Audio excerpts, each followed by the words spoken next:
You are not a jealous person. You are not insecure. You are not crazy. You're experiencing something far more dangerous, and almost nobody in the relationship space talks about it. If you've ever gone through your partner's phone and felt guilty doing it but couldn't stop, if you've ever rehearsed an entire argument in your head based on something that hasn't even happened, if you've ever asked yourself, why can't I just trust them? They've given me no real reason not to. This is what's actually happening inside you.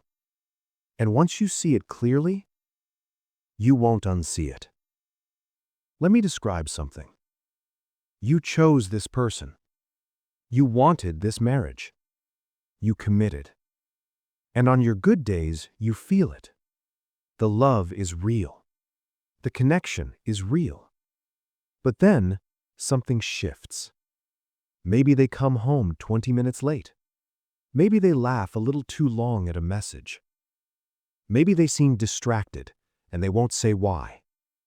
And suddenly, without warning, something inside you activates. Your chest tightens. Your mind starts moving fast. Who are they with? Why are they smiling at their phone? Are they telling me everything? You ask questions, casually at first. Then more directly. Then with an edge. They get defensive. You get more suspicious. It escalates. And by the time it's over, you've had a full argument. About nothing confirmed, nothing proven, nothing that actually happened. You feel embarrassed. But the next time, it happens again. That's the pattern, and it is not random. Now here's where most people, even therapists, get this completely wrong. They call it jealousy. They call it insecurity. They say you need to trust more. They say you need to communicate better. And those things are not wrong, but they are dangerously incomplete, because they locate the problem in your relationship, when the real problem is in your nervous system. Here is the truth that changes everything. Your suspicion is not about your spouse. It is about a wound you are carrying that predates your spouse, that predates your marriage, and in many cases, predates your adult life. The Bible captures it like this. Proverbs 4:23 says, "Above all else, guard your heart, for everything you do flows from it." Your suspicion is your heart trying to guard itself from a pain it has already experienced somewhere before. It is not irrational. It is actually, in its own broken way, a very logical response to a wound that was never healed. The question is not, why don't I trust my spouse? The real question is, what happened to me that made trust feel this dangerous? Let me show you what this looks like in real life. Imagine a woman. Let's call her Grace. Grace grew up in a home where her father was physically present but emotionally absent. He was the kind of man who smiled at everyone outside, but came home and gave nothing. No warmth, no affirmation, no real presence. And as a little girl, Grace learned something deep in her spirit. The people who are supposed to love me most will eventually pull away. She didn't learn this in a classroom. She learned it in her body, in her nervous system, in the silence of a home where love was promised, but conditional. Fast forward 20 years. Grace is now married to a good man, a faithful man, a man who has given her no real cause for suspicion. But Grace cannot rest. She checks his location. She memorizes the names in his contact list. She reads into his tone of voice. She interprets silence as deception, not because of who he is, but because of what she learned about who people are. And the painful irony, the very suspicion designed to protect her from pain, is slowly destroying the very relationship she is most afraid to lose.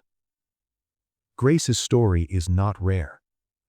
It might be your story, or it might be the story of the person lying next to you tonight. Here is what is happening psychologically and neurologically inside the mind of a spouse who chronically suspects infidelity. Step 1. The original wound. Something happened. Maybe it was betrayal, a previous partner who cheated. Maybe it was abandonment, a parent who left or emotionally withdrew.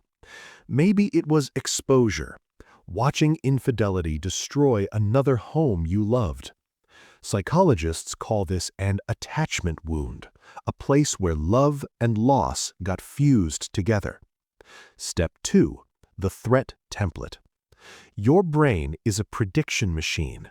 Its number one job, above everything else, is to protect you from pain. So it builds what neuroscientists call a threat template, a mental model that says, the last time I trusted deeply, I got hurt. Therefore, deep trust equals danger. This template operates below conscious thought. You don't choose it.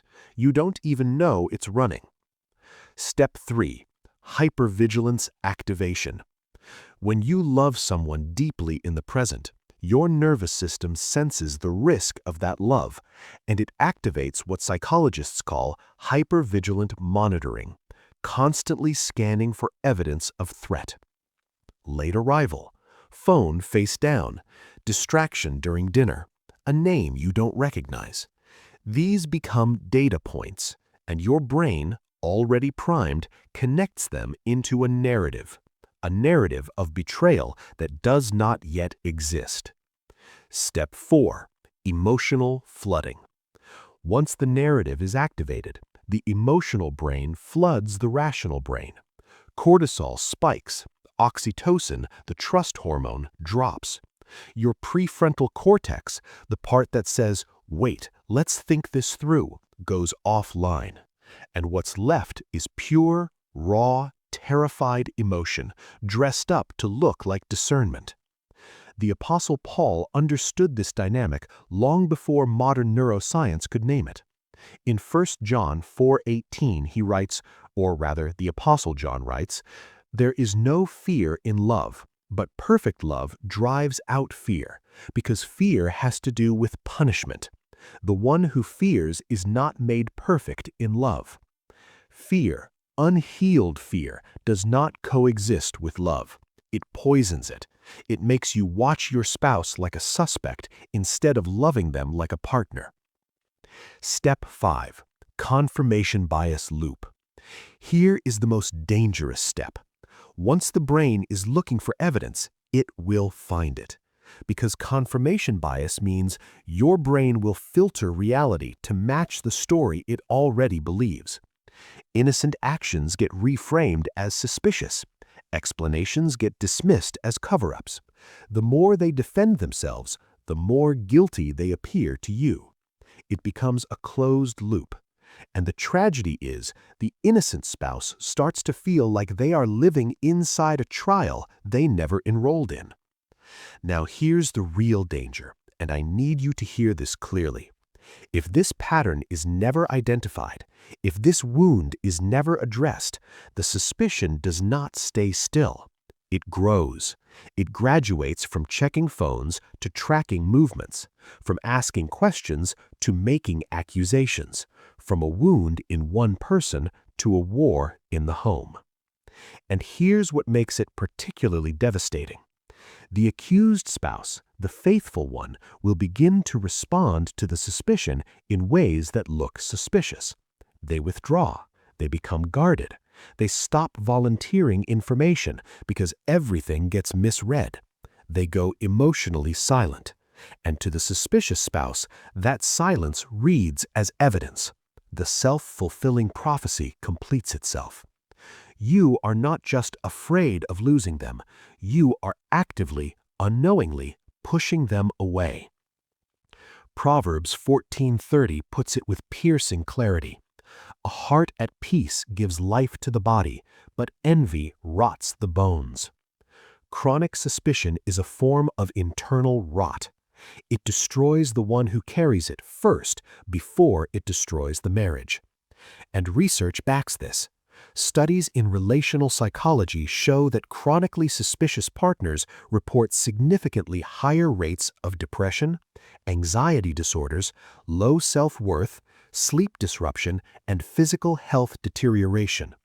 This is not just a relationship problem, it is a health emergency. The question is no longer, should I do something about this? The question is, how much longer can I afford not to? But here is the good news, and I mean this with everything. The pattern that learned itself into your life can be unlearned. The wound that was opened can be healed. Not overnight, not by pretending, not by willpower alone, but through a real, intentional process that begins with one decision. I will stop blaming my spouse for a fire that started before they arrived. Here are 5 proven pathways, supported by both psychology and scripture, that break this cycle. Pathway 1. Name the real root. Stop asking, are they cheating? Start asking, when did I first learn that love was unsafe? Trace the wound backward. Is it a past relationship? A pattern from childhood? A moment of betrayal you never fully processed? Jeremiah 17:9 says the heart is deeply complex, but the same God who created it also knows how to heal it. Psalm 147:3. Healing begins with honest excavation. Pathway 2. Interrupt the narrative before it explodes. When the suspicious feeling rises, and it will, institute a 72-hour rule. Do not act on the feeling for 72 hours. Write it down. Pray over it. Talk to a trusted third party. In 72 hours, ask yourself, is there actual evidence, or is this my wound speaking? You will be surprised how many accusations simply dissolve when you create that space. Pathway 3. Rebuild the attachment bond together. Suspicion thrives in distance. Intentional intimacy starves it. Daily check-ins, weekly intentional dates, physical affirmation, touch, presence, eye contact. Couples who invest in what researchers call secure attachment behaviors see measurable reductions in jealousy and suspicion within 90 days. The Song of Solomon 2, verse 4, paints the picture. His banner over me is love. That banner, that covering of love, is something you build together, not something you find already there. Pathway 4. Seek professional and spiritual support. There is no shame in this. A licensed therapist, especially one trained in attachment theory, can do in 6 months what years of arguing cannot. And if you are a believer, your church, your pastor, a trusted elder, these are not just spiritual resources, they are relational infrastructure. Ecclesiastes 4:9-10 reminds us, 2 are better than 1. If either of them falls down, one can help the other up. You were not designed to carry this alone. Pathway 5. Replace the internal script. Your internal monologue matters more than you know. Every time you catch yourself rehearsing betrayal, replace it with this affirmation and speak it out loud if you must. My identity is not defined by what I fear. I am chosen, I am loved, I am secure, not because of what my spouse does, but because of who I am. Romans 8:38-39 anchors this beautifully. Nothing, not fear, not suspicion, not past pain, will be able to separate us from the love of God. When your ultimate security is grounded in God and not in human behavior, suspicion loses its power. I want to pause here for a moment, because I know some of you are watching this and something in you has been unlocked. Maybe for the first time, you have a name for what you've been carrying. Maybe you're watching this and realizing this is not just about you. This is about your spouse. This is about your children. This is about the home you are building. or slowly dismantling. So let me ask you directly, where does this show up most in your life? Is it hypervigilance, constant monitoring? Is it emotional flooding, losing yourself in the feeling? Is it retroactive jealousy, obsessing over their past? Is it self-sabotage, picking fights to create distance? Drop one word in the comments below. Just one word that describes what you've been feeling before watching this video. I read every single comment, and I want you to see you are not alone in this battle. Because when the comments fill up, and they will, you will realize just how many people are sitting in the same quiet struggle, in the same kind of home, asking the same kind of questions. Why can't I just be free? You are not broken. I need you to hear that. You are not a bad spouse. You are not a failed partner. You are not beyond help. You are someone who learned that love was dangerous, and your nervous system has simply been running that old program in a new relationship. But programs can be updated. Wounds can be healed. Patterns can be broken. And marriages, even the ones that feel like they're hanging by a thread right now, can be rebuilt. The first step is never the hardest. The hardest step was the one you've already taken, choosing to look at this honestly. Most people never do that.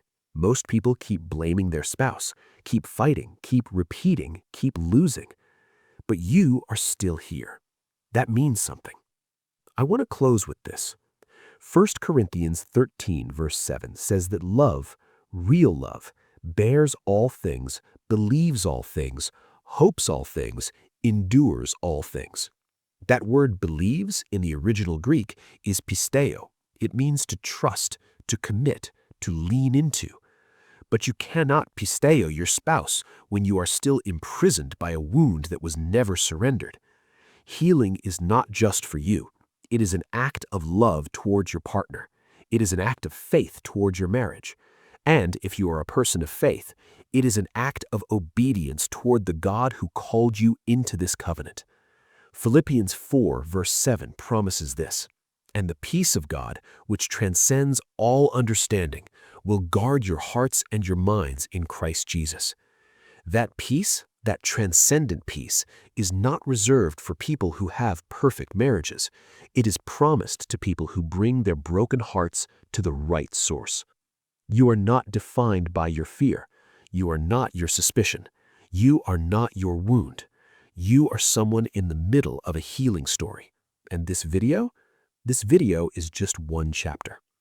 Now, before you go, I have a direct ask.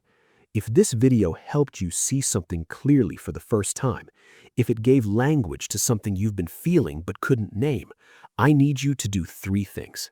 First, subscribe to this channel, because everything I create here is designed for one purpose: to help real people build real relationships that actually last.